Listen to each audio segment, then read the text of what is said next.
Hi welcome to Edubles learning. KTET എക്സാമിൻ്റെ പുതിയൊരു വീഡിയോയിലേക്ക് നിങ്ങൾക്ക് ഏവർക്കും സ്വാഗതം. സൈക്കോളജിയിൽ നമ്മൾ 2016 നവംബറിൽ ചോദിച്ച കാറ്റഗറി 2 ചോദിച്ച ചോദ്യങ്ങളാണ് ഇന്ന് ഡിസ്കസ് ചെയ്യുന്നത്.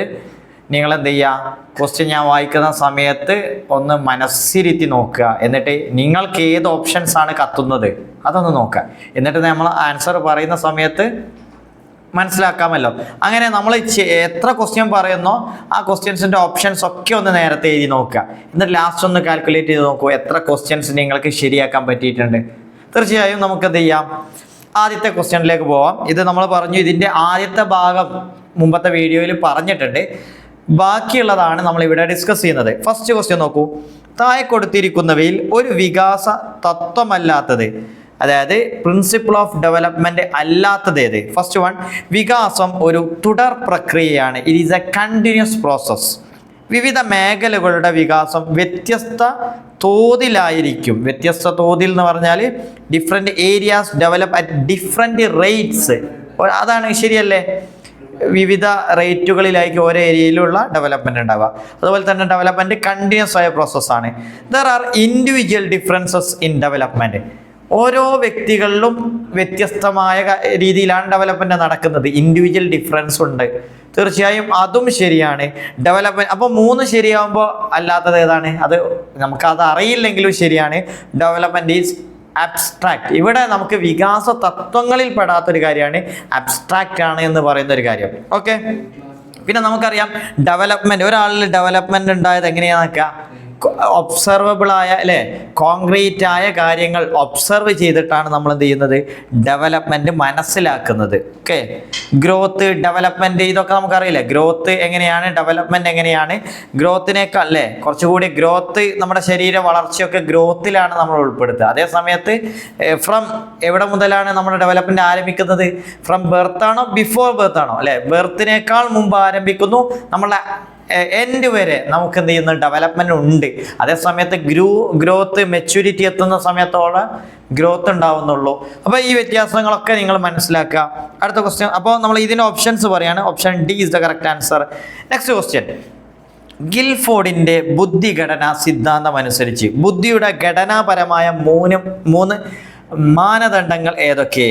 അപ്പോൾ തിയറീസ് ഓഫ് ഇൻ്റലിജൻസ് എല്ലാ ചോദ്യ പേപ്പറിലും വരുന്ന ഒരു ക്വസ്റ്റ്യൻ ആണിത്, തിയറീസ് ഓഫ് ഇൻ്റലിജൻസ്. അതുമായി ബന്ധപ്പെട്ട 1-2 ക്വസ്റ്റ്യൻസ് ഉണ്ടാവാറുണ്ട്. ഇവിടെ നമുക്കറിയാം ഗിൽഫോർഡിൻ്റെ സ്ട്രക്ചർ ഓഫ് ഇൻ്റലക്ട്, ഈ ഒരു കൺസെപ്റ്റ്, ഇതിൽ 3 മാനദണ്ഡങ്ങളുണ്ട്, 3 പാരാമീറ്റേഴ്സ്. അത് ഏതൊക്കെയാണ്?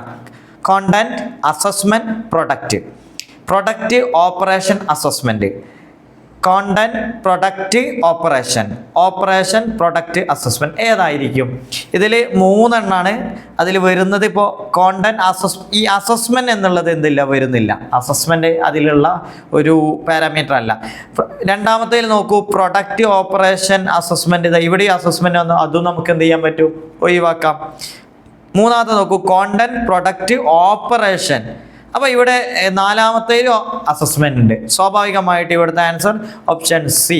അപ്പോൾ ഈ സ്ട്രക്ചർ ഓഫ് ഇൻ്റലക്റ്റ് പറയുന്ന സമയത്ത് ഇത് ഈ 3 കാര്യങ്ങൾ, first one operations, second one product, third one content. ഇതിൽ ആദ്യത്തത് 6 കൈൻഡ് ഓഫ് ഓപ്പറേഷൻസ് ഉണ്ട്. ഏതൊക്കെയാണത് നോക്കൂ, ഏതൊക്കെയാണ് വരുന്നത്? First one cognition, memory, recording, memory retention, divergent production and convergent production and evaluation. ഈ 6 എണ്ണം. അപ്പോൾ നിങ്ങൾ നോക്കൂ, ഏകദേശം 6 അല്ലേ, 6 ഇൻറ്റു പിന്നെ 6 കൈൻഡ് ഓഫ് പ്രൊഡക്റ്റ്, അത് unit, class, relation, system, transformation and implications. ഇതും 6 എണ്ണം അല്ലേ, 6 എണ്ണം വരുന്നു. ദെൻ 5 കൈൻഡ് ഓഫ് കോണ്ടന്റിൻ്റെ 5 തരമുണ്ട്. അത് ഏതൊക്കെയാണ്? Visual, auditory, symbolic, semantic and behavioural. So ഈ ഒരു രീതിയിലാണ് ടോട്ടലി ആദ്യം 120ഓളം ഫാക്ടേഴ്സ് ആയിരുന്നു ഇതിനെ തിരിച്ചിരുന്നത്. പക്ഷേ പിന്നീട് അത് റിവൈസ് ചെയ്ത് 180ഓളം ഫാക്ടേഴ്സ് ഇതിൽ ഉൾപ്പെട്ടിട്ടുണ്ട്. ഓക്കെ, ഇതിൽ നമ്മൾ ശ്രദ്ധിക്കേണ്ടത് ഇതൊക്കെ ഇമ്പോർട്ടൻ്റ്. എന്തുകൊണ്ട്? ചില ക്വസ്റ്റ്യനിൽ നമുക്ക് തരും. ഇപ്പോൾ കൊഗ്നീഷൻ, മെമ്മറി, അതുപോലെ തന്നെ യൂണിറ്റ് എന്ന് തന്നു. Cognition, memory, divergent thinking and unity. അപ്പോൾ അതിൽ നമ്മുടെ സ്ട്രക്ചർ ഓഫ് ഇൻ്റലക്റ്റിൻ്റെ ആ ഓപ്പറേഷൻസ് പാരാമീറ്ററിൽ പെടാത്തത് ഏത്? അപ്പോൾ നമുക്ക് മനസ്സിലാക്കണം, യൂണിറ്റ് അത് എന്തിൽ പെടുന്നതല്ല, അത് ഓപ്പറേഷൻസിൽ വരുന്നതല്ല, പിന്നെ ഏതിൽ വരുന്നതാണ്? അത് പ്രൊഡക്റ്റാണ്. ഇങ്ങനെ മനസ്സിലാക്കിയാൽ ഈ ഒരു ഏരിയ നമുക്ക് ക്ലിയർ ചെയ്യാൻ പറ്റും. പിന്നെ അടുത്ത ക്വസ്റ്റ്യൻ നോക്കൂ. ശ്രമപരാജയ പഠന സിദ്ധാന്തത്തിലെ 3 നിയമങ്ങൾ, ട്രയൽ ആൻഡ് എറർ ലേണിംഗ്, ഇത് വളരെ ഇമ്പോർട്ടൻ്റ് ആയൊരു കാര്യമാണ്. ഇതിൽ 3 സിദ്ധാന്തങ്ങളുണ്ട് അല്ലേ? അതിൽ 3 നിയമങ്ങളുണ്ട്, 3 ലോസുകളുണ്ട്. Law of effect, law of stimulus and law of response. ഇതിലേതപ്പോൾ ഇതെല്ലാം അതിലുള്ളതാണോ? ഇതിൽ സ്റ്റിമുലസ് അല്ലേ, ലോ ഓഫ് സ്റ്റിമുലസ് റെസ്പോൺസ്, അങ്ങനെ ഒരു ലോ ഉണ്ടോ? ഇല്ല. ലോ ഓഫ് സ്റ്റിമുലസ്, അപ്പോൾ ഇതിലും അതില്ലാതെ നമുക്ക് ഒഴിവാക്കാം. ദെൻ അപ്പം നിങ്ങൾ നോക്കി, എന്താണ് law of readiness, law of exercise, അതുപോലെ തന്നെ ലോ ഓഫ് എഫക്റ്റ്? ഇത് നമുക്കറിയാം. ലോ ഓഫ് റെഡിനെസ് എന്ന് പറഞ്ഞാൽ ഒരു കുട്ടി ഇപ്പോൾ പഠിക്കാൻ ആഗ്രഹിക്കുകയാണ്. അപ്പോൾ അവന് പഠിക്കാനുള്ള സാഹചര്യം ഉണ്ടെങ്കിൽ അവനൊരു സംതൃപ്തി ഉണ്ടാവും. അപ്പോൾ പഠിക്കാൻ റെഡിയുള്ള ഒരു കുട്ടിക്ക് പഠിക്കാനുള്ള സാഹചര്യം ഇല്ലെങ്കിൽ അവിടെ അസംതൃപ്തിയല്ല ഉണ്ടാവുക. ഇതാണ് ലോ ഓഫ് റെഡിനെസ്. സന്നദ്ധനായിരിക്കുമ്പോൾ അതിനുള്ള സാഹചര്യം ഉണ്ടാക്കുക, കുട്ടിയിൽ റെഡിനെസ് ഉണ്ടാക്കുക. ഇപ്പോൾ നമ്മൾ പറയാറുണ്ട്, കുട്ടിയെ പഠിപ്പിക്കുന്നതിന് മുമ്പ് കുട്ടിയിലൊരു റെഡിനെസ് ഉണ്ടാക്കണം. കുട്ടി സന്നദ്ധനായിരിക്കണം.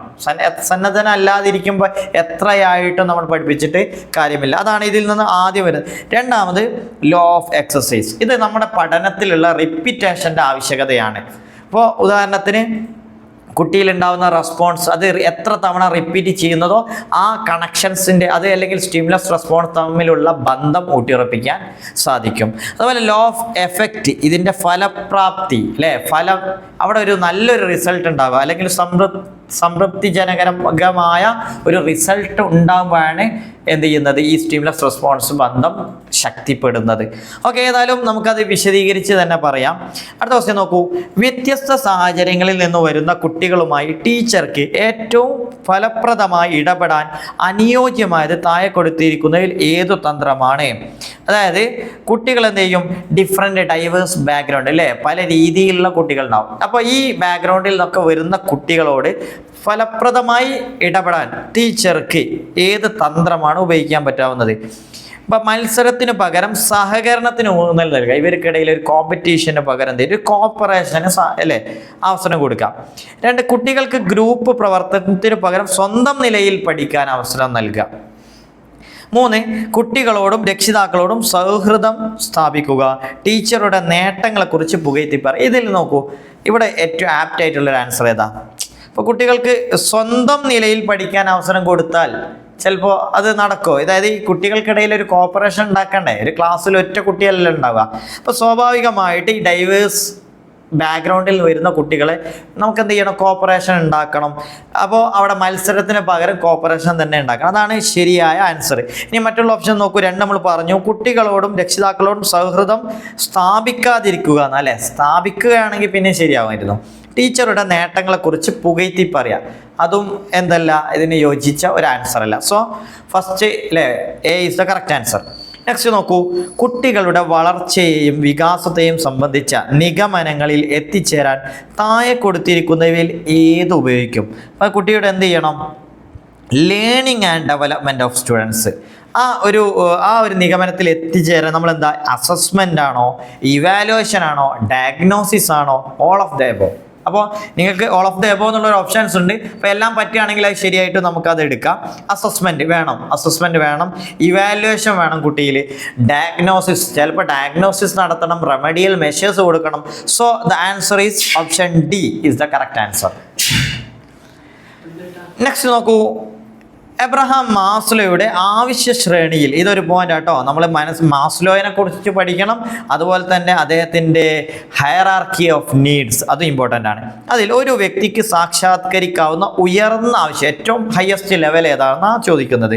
നമുക്കറിയാം, സെൽഫ് കൺസെപ്റ്റ് ആണോ, സെൽഫ് എസ്റ്റീം ആണോ, സെൽഫ് ആക്ച്വലൈസേഷൻ ആണോ, നൺ ഓഫ് ദി എബോവ്? ഏതാണ്? സെൽഫ് ആക്ച്വലൈസേഷൻ അല്ലേ, അതാണ് ഹയസ്റ്റ് ലെവലുള്ളത്. ഇവിടെ നിങ്ങൾ നോക്കൂ, ഈ നമ്മുടെ ഫസ്റ്റ് അല്ലേ ഫിസിയോളജിക്കൽ ബയോളജിക്കൽ എന്ന് പറയാം, ഈ 2 നീഡ്സ്. നെക്സ്റ്റ് വരുന്നത് സേഫ്റ്റി നീഡ്സ്. അതിന് മുകളിലാണ് എന്ത് വരും, ലവ് ആൻഡ് ബിലോങ്ങിങ്സ്. പിന്നെ സെൽഫ് എസ്റ്റീം, സെൽഫ് ആക്ച്വലൈസേഷൻ. ഇതാണ് ഏറ്റവും ഹയസ്റ്റ് ലെവൽ വരുന്നത്. നമുക്കെന്ത് ചെയ്യാം, ഇതിൻ്റെ ഡീറ്റെയിൽസ് ആയിട്ട് തന്നെ പറയാം. ഫിസിയോളജിക്കൽ അല്ലെങ്കിൽ ഫിസിക്കൽ നീഡ്സ് എന്ന് പറഞ്ഞാൽ these are the most primitive needs of individual which have to be met continuously. ഇപ്പോൾ നിരന്തരം വളരെ അത്യാവശ്യമായ കുറച്ച് നീഡ്സുകളുണ്ട്. ഏതൊക്കെയാണ്? Air, food, drink, shelter, clothing, അല്ലേ, വാംത്ത്, സെക്സ്, സ്ലീപ്പ്. ഇതൊക്കെ വളരെ ഇമ്പോർട്ടൻ്റ് ആണ് അല്ലേ? ഒരു കുട്ടി, ഒരാളെ സംബന്ധിച്ച് എയർ വേണം, ഫുഡ് വേണം, ഡ്രിങ്ക് വേണം, ഷെൽട്ടർ വേണം. അപ്പോൾ ഇതാണ് ഫിസിയോളജിക്കൽ ആയിട്ടുള്ള നീഡ്സ്. നെക്സ്റ്റ് ലെവലാണ് സേഫ്റ്റി നീഡ്സ്. കുട്ടി അല്ലേ, അത് എന്താണ്? ഉദാഹരണത്തിന് ഫിസിക്കൽ സെക്യൂരിറ്റി, എംപ്ലോയ്മെൻറ്റ് സെക്യൂരിറ്റി, ജോലിയിലുള്ള സെക്യൂരിറ്റി, ഫിസിക്കലായ സെക്യൂരിറ്റി. അപ്പോൾ ഇതൊക്കെ വരുന്നത് ഫിസിയോളജിക്കൽ നീഡ്സിനപ്പുറം അല്ലേ? വീടും വെള്ളവും മറ്റുള്ള ഭക്ഷണമൊക്കെ ഉണ്ടായതിനു ശേഷമാണ് ഈ ആവശ്യം മനുഷ്യനുണ്ടാവുന്നത്. നെക്സ്റ്റ് അത് കഴിഞ്ഞാൽ മനുഷ്യർക്കുള്ളതാണ് it is the starting point of interpersonal relationship. എന്താണ്? പരസ്പര ബന്ധത്തിൻ്റെ ഒരു സ്റ്റാർട്ടിംഗ് ആണ്. പിന്നെ ബേസിക് മെറ്റീരിയൽ നീഡ്സ്. എക്സാമ്പിൾസ് പറയുന്നത് നോക്കൂ. ഫാമിലി റിലേഷൻഷിപ്പ്, ഇത് നമ്മുടെ ലവ് ആൻഡ് ബിലോങ്ങിങ്ങിലാണ്. ഫ്രണ്ട്ഷിപ്പ്, ഇൻറ്റിമേറ്റ് പാർട്ട്ണർ റിലേഷൻഷിപ്പ്, ഈ കാര്യങ്ങളൊക്കെ ഇതുമായി ബന്ധപ്പെട്ട ഇമ്പോർട്ടൻ്റ് ആയിട്ടുള്ള ഒരു കാര്യം തന്നെയാണ്. ഓക്കെ, നെക്സ്റ്റ് നോക്കൂ. നെക്സ്റ്റ് അടുത്ത വരുന്നത് സെൽഫ് എസ്റ്റീം നീഡ്സ്. ഇതിൽ വരുന്നതാണ് നമുക്ക് അറ്റൻഷൻ, സ്റ്റാറ്റസ്, പ്രസ്റ്റീജ്. സമൂഹത്തിൽ പ്രസ്റ്റീജ് ഉണ്ടാവുക. ഇത് നോക്കൂ. Individuals require validation for their competence at some level. It imparts sense of being worthy of respect.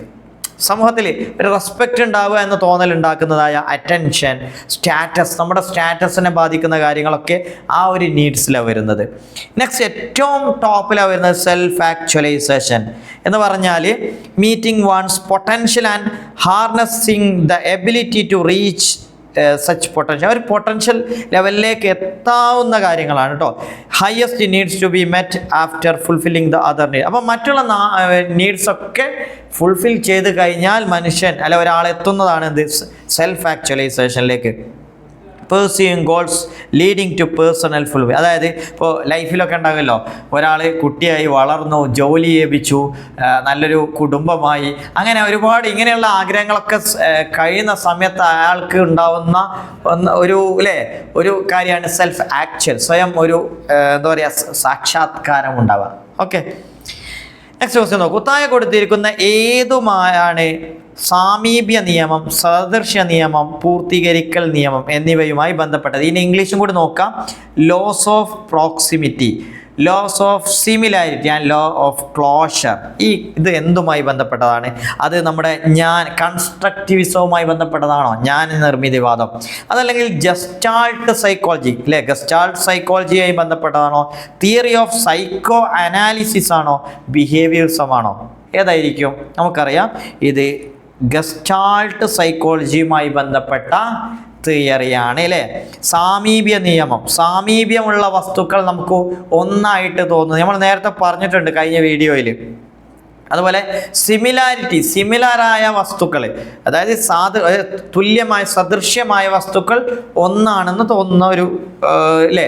നമ്മൾ പറഞ്ഞു ഗസ്റ്റാൾട്ട് സൈക്കോളജി പെർസെപ്ഷൻ്റെ പ്രത്യക്ഷണത്തിൻ്റെ അടിസ്ഥാനത്തിലാണ് അത് രൂപപ്പെട്ടു വന്നിട്ടുള്ളത്. അതുപോലെ ക്ലോഷർ അല്ലേ, പൂർത്തീകരിക്കൽ നിയമം. അതിന് ക്ലോഷർ നമ്മൾ നേരത്തെ പറഞ്ഞിട്ടില്ല. ഉദാഹരണത്തിന് നമുക്കൊരു കണ്ടില്ലേ, നമ്മളെന്ത് ചെയ്യുന്നു, കുറേ വരകൾ ഇങ്ങനെ റൗണ്ടിലുണ്ടെങ്കിൽ അല്ലെ കുറേ കുത്തുകൾ റൗണ്ടിലുണ്ടെങ്കിൽ നമ്മളിതിനെ ഒന്ന് പൂർത്തീകരിക്കും. ഇതെന്താണ്? ഒരു റൗണ്ടാണ്, ഒരു സർക്കിളാണ്. ഇങ്ങനെ കുറേ വരകൾ വരച്ചു. അപ്പം നമ്മളൊരു വര എന്ന് കാണുന്നതിനപ്പുറം നമ്മളെന്താണ് ഇതിനെ കാണുന്നത്? ഒരു സ്ക്വയർ അല്ലേ, ഒരു റെക്റ്റാങ്കിൾ ആയിട്ടല്ലേ കാണുന്നത്. ഇതാണ് പൂർത്തീകരണ നിയമം എന്ന് പറഞ്ഞാൽ. നെക്സ്റ്റ് ക്വസ്റ്റ്യൻ നോക്കൂ. കൗമാരകാലത്തെ സാമൂഹിക മാറ്റത്തിൽ ഉൾപ്പെടുന്നതാ ചോദിച്ചത്. ഭയവും ലജ്ജയും, മുതിർന്നവരെ പോലെയുള്ള പെരുമാറ്റം, അടങ്ങിയിരിക്കാത്ത പ്രകൃതം, ഭാവന. ഏതാണ്? ഓപ്ഷൻ ഈസ് സി ആണോ? അല്ലെങ്കിൽ ഇവിടെ നോക്കൂ, അഡൽട്ട് ലൈക്ക് ബിഹേവിയർ. ഇതാണ് കറക്റ്റ് ആൻസർ അല്ലേ. വലിയവരെ പോലെയുള്ള പെരുമാറ്റം ഓക്കെ, നെക്സ്റ്റ് വരുന്നത് 19ാമത്തെ ക്വസ്റ്റ്യൻ ആണ്. ഡിസ്പ്രാക്സിയയുമായി ബന്ധപ്പെടുന്നത് ഇവിടെ ഏതാണ്? ഡിസ്പ്രാക്സിയ എന്ന് പറഞ്ഞാൽ എന്താണ്? നമ്മൾ നേരത്തെ കുറച്ച് കാര്യങ്ങൾ പറഞ്ഞു. ഡിസ്ലെക്സിയ പഠിച്ചിട്ടുണ്ട്, ഡിസ്കാൽക്കുലിയ പഠിച്ചിട്ടുണ്ട്, ഡിസ്ഗ്രാഫിയ പഠിച്ചിട്ടുണ്ട്. പക്ഷെ അതിൽ പെടാത്തൊന്നാണ് അല്ലേ. ഏതായാലും മെൻ്റൽ ഡിസോർഡർ ആണോ, അതല്ലെങ്കിൽ മാത്തമാറ്റിക്കൽ ഡിസോർഡർ ആണോ, റീഡിംഗ് ഡിസോർഡർ ആണോ, മോട്ടോർ കോർഡിനേഷൻ ഡിസോർഡർ ആണോ? ഇതിൽ നമുക്കറിയാം മാത്തമാറ്റിക്കൽ ഡിസോർഡറിൻ്റെ പേരാണെന്ത്? ഡിസ്കാൽക്കുലിയ. റീഡിംഗ് ഡിസോർഡറിൻ്റെ പേരാണെന്ത്? ഡിസ്ലെക്സിയ. സോ ഇവിടെ വരുന്നത് മോട്ടോർ കോർഡിനേഷൻ ഡിസോർഡർ. അതാണ് ഇവിടുത്തെ കറക്റ്റ് ആൻസർ. മോട്ടോർ കോർഡിനേഷൻ, ഇത് അല്ലേ നമ്മളെ ശരീര ചലനങ്ങളെ കോർഡിനേറ്റ് ചെയ്യാൻ പ്രയാസപ്പെടുന്നതിനാണ് ഡിസ്പ്രാക്സിയ എന്ന് പറയാം. നെക്സ്റ്റ് 20ാമത്തെ ചോദ്യം. കൊടുത്തിരിക്കുന്നതിൽ 20ാമത്തെ ചോദ്യം കേട്ടോ, ക്രിസ്റ്റലൈസ്ഡ് ഇൻ്റലിജൻസിനെ സംബന്ധിച്ച് ശരിയായ പ്രസ്താവന. നിങ്ങൾ നോക്കൂ, ഞാൻ പറഞ്ഞില്ല ഒരു ക്വസ്റ്റ്യൻ പേപ്പറിൽ തന്നെ 1, 2 ചിലപ്പോൾ 3 ക്വസ്റ്റ്യൻസ് ഇൻ്റലിജൻസിനെ കുറിച്ച് വന്നേക്കാം.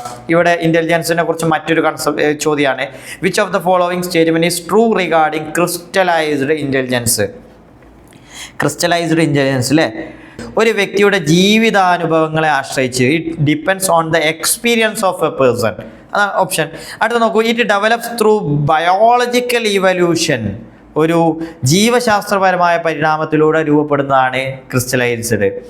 ആശയങ്ങൾ രൂപീകരിക്കൽ, സമാനതകളെ തിരിച്ചറിയൽ എന്നിവയിൽ ഉൾപ്പെടുന്നു. It concept formation and identifying similarities are included. Next, ശാരീരിക വികാസത്തിലൂടെ രൂപപ്പെടുന്നു. ഇവിടെ നമുക്കറിയാം ക്രിസ്റ്റലൈസ്ഡ് ഇൻ്റലിജൻസ് എന്തുമായി ബന്ധപ്പെട്ടതാണ്? It depends on the experience of A person കേട്ടോ. ക്രിസ്റ്റലൈസ്ഡ് എക്സ്പീരിയൻസിൽ നിന്ന് രൂപപ്പെടുന്ന ഇൻ്റലിജൻസ് ആണ് എന്ത്? Crystallised intelligence. അടുത്ത ക്വസ്റ്റ്യൻ നോക്കൂ. ഓക്കെ, നമുക്ക് എന്ത് ചെയ്യാം, ഇത്രയും ചോദ്യങ്ങളാണ് നമ്മളിവിടെ ഡിസ്കസ് ചെയ്യുന്നത്. തീർച്ചയായും അടുത്ത വീഡിയോയിൽ ഇതിൻ്റെ ഇപ്പോൾ 20 ക്വസ്റ്റ്യൻസ് അല്ലേ, ഇനി ഒരു 10 ക്വസ്റ്റ്യൻസ് കൂടി ഈ ക്വസ്റ്റ്യൻ പേപ്പറിലുണ്ട്. നമുക്ക് എന്ത് ചെയ്യാം, അടുത്ത ക്വസ്റ്റ്യൻ വീഡിയോയിൽ ഈ കാര്യം ഡിസ്കസ് ചെയ്യാം. Thank you.